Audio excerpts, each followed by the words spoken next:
Hello, fellows. Welcome to Tea&Gab, our first official episode. Today, our topic is um, migration. I would like to share with you all these thoughts, reflections that I have. As I said before, my uniqueness communicating this. Um, First, define with migration, right? We all know that it's the process of going out of your own land to another to live there for could be just a short time, a long time, years, decades, or really move and live there in this other land. Or, yeah, could be specifically from one city to another, one state to another, one province to other, or country, or maybe in the future, planets. We don't know. But it's nowadays a hot topic because there's a lot of migration going on from Latin America toward the US or even Canada, and people from Middle East and Africa going up to Europe, and lots of problems coming up, and different approaches from people, from politicians, political parties, even churches, right? The Catholic Church with its position, and well, even leaders of the churches, the Catholic churches and Orthodox churches, and yeah, lots of things to consider, lots of people involved, and that is something interesting because it called my attention. I honestly and personally tend to be more conservative. I could say that in my opinions, in my way of seeing things, and I used to follow an YouTuber, an influencer. Not so often I would watch his videos, but I remember clearly once when I was watching a video about migration, and he was saying that, summarizing, most of those migrants coming from Africa, and mainly from Africa, but also Middle East, they're all men, or like 99%, and they are coming and destroying Europe, the traditional Europe with white families and blue eyes, white skin, blonde people, whatever. They were being kind of destroyed by those migrants because of a liberal plan of the government and, well, yeah, whatever things he said. That for me, at the first time, it sounded convincingly or convincible, kind of. I, I noticed like the bias he had, but okay, I accept it. Interesting point of view. And then one day here in the seminary, in the dining room, we usually have lunch and dinner, listening to a reading of a book, and we were listening to a reading of a biography, Pope Francis' life, and it also called my attention how Pope Francis he speaks out on this topic of migration, and his position is very clear, and even is the position of the church, right? Looking for the salvation of souls and also for the best that we can do for each one of us, each one of our human brothers, because we are all brothers as human beings. And sometimes um some political programs they are only looking forward to help um, the legal migrants and people, their citizens, not people who just came for other reasons, such as fleeing from war or fleeing from starving situations, looking for a better condition of life, but not following the legal process, right? Just, appearing in your own country and what do you do? And some programs, they want to bring those people back to their countries, right? But I had this kind of contradiction in my mind. I was like, wow, yeah, I mean, those are both things to consider, right? You have a national identity, things that you want to preserve, good things, uh, you know, such as culture. Like um, to give an example, like France, they have their French culture, literature, laws, way of living, language, and customs, traditions. Those are really good things. But if you be attached to that, you want or you don't want someone coming from outside to change those things, you know? If he wants to live there, the best he can do is to adapt himself and live there. But becoming a French, enculturated French man. So that's interesting, is one approach. The other would be okay, you can come, you can work here, but you have to learn the language to work in order to, be able to communicate. But later you have to come back to your country, which is another approach. And the other side, okay, you can come, you can do whatever you want, even in illegal conditions, and we'll help you out. We will give you citizenship, we'll give you a house, food, whatever you need.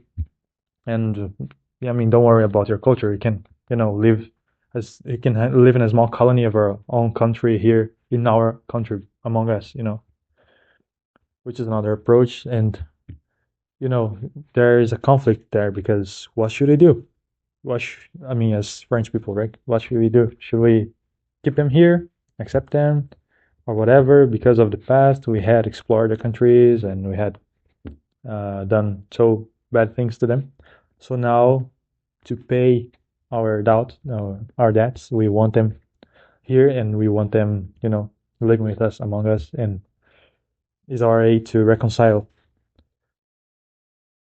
This is one approach, right? I mean, another one. And it's like, I don't have a conclusion for this reflection, but it caught my attention. As primarily human being, Catholic, religious, someone who's really striving for holiness, how would I approach this conflict, this situation of migration? How do I look at it? And I'm really considering this this balance. There is a balance for sure that we can find out, to figure out through dialogues, through different opinions, approaches, experiences, people, communication, right? Our sharing our ideas, thoughts, and things. I'm not a migrant. I'm just living in U.S. now for religious purposes, but I'm not living here now. Not even as a missionary. Not even as that. And for me, it's magnificent the experience here with other cultures actually, because we live in a multicultural house, so we have people from everywhere. That's amazing. It is indeed, it is. Uh, but yeah, I'm not like living here looking for resources, looking for food, looking for a better state of life. I'm following God's will, God's calling. I'm answering His calling, so that's why I'm here. And as a broader information, looking forward to priesthood, and probably one day I'll be there in Europe as well. I will be dealing with those people, migrants, natives, and they probably will have, you know, those different points of view that are conflictuous. How do we solve that? I don't know. How do we find this balance? I don't know. I think it will take time, but I can say that I have changed my opinions and my mindset looking at these problems, at these issues of migration. And I would like to invite to reflection as well.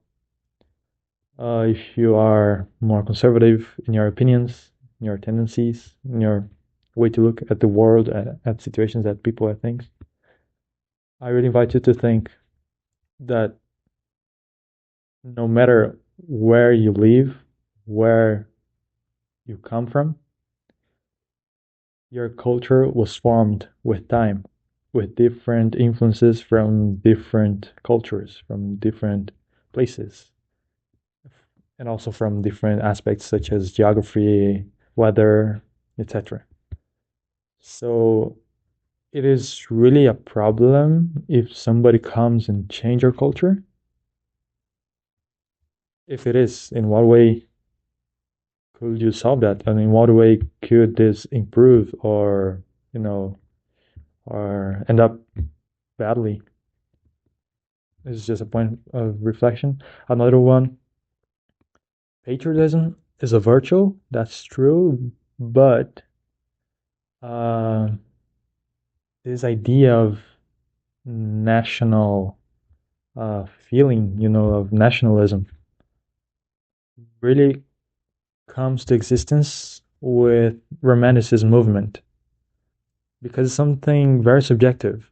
But now you can say that it's socially subjective, right? You live in a specific land with a geographic border, and then you say that you have a culture there, and you have your own language. I mean, those things are real. You have them, but this identification is, at least what I see, is more like a social subjectivism or subject aspect, because it is objective that you have something there that is unique or different from others, which means is a unique identity, a unique culture, but it doesn't really mean that it has to be that way, having those geographic borders. Uh, the language cannot be changed because it is going to be changed at one point. It will, go through evolution as whatever language goes, unless it dies, just nobody, you know, everybody stops speaking it. That case, well, it's not the case. But culture is always changing. It's always being renewed. It's always being incremented with something else, with something from outside or whatever. And even those countries in Europe, I mean, they they are not formed or composed by the same population as 3,000 years ago. Of course not. And so, in that case, what would be the problem, receiving people? Of course, you can mention, oh, women are being raped, uh, crimes are, growing up, people dying, and the number of killers, growing, and a lot of social problems. Of course, I mean, we cannot deny that. But looking at this point of view that is like, okay, migration is really bad. Everybody who's coming here is guilty and they should die or they should come back to their countries. And then I invite you to think, well, but they're fleeing from starving, from war, from, places where they don't have the uh, basic human dignity, basic conditions to live with dignity. Should they come back to that? Oh yeah, but they are making our lives here worse. So yes, that's that's true. And and maybe it's another reflection that, you could do with yourself or with your group, with your family, with your neighborhood, as a nation, right?